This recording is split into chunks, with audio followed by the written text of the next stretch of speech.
Ирена Манушева и вели дали јаболков оцет е подобар од вински. И зошто?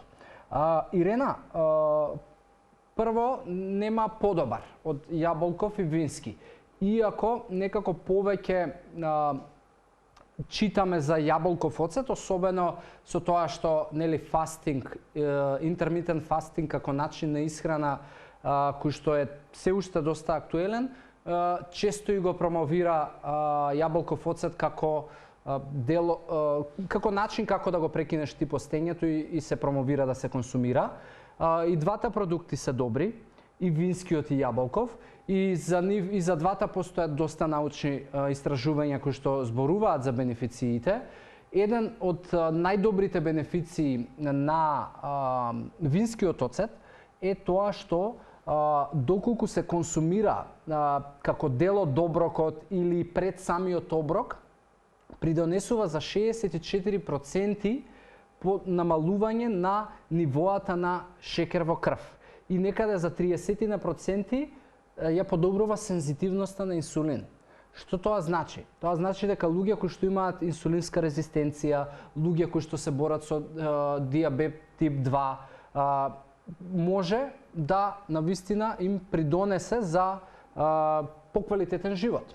Нели, додека можеби ја третираат таа појава и хронична состојба. Од друга страна, се подобрува апсорбцијата на храната и обработката конкретно на јаглехидратите. И баш и поради тоа е ова намалување на шекер и подобрување на сензитивност на инсулин.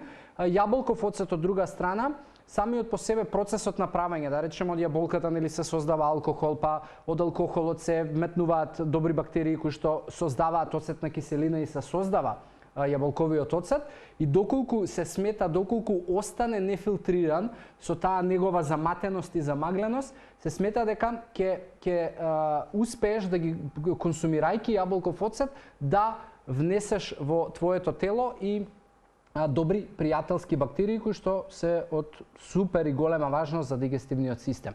Така да не бирај подобар, и двата се добри, консумирај ги, ја подобруваат и апсорбцијата на минералите преку исхраната во дигестивниот систем и подобруваат за луѓе кои што можеби се мачат со намалување на килограми и кои што можеби се пресензитивни на тие попладневни кризи за благо.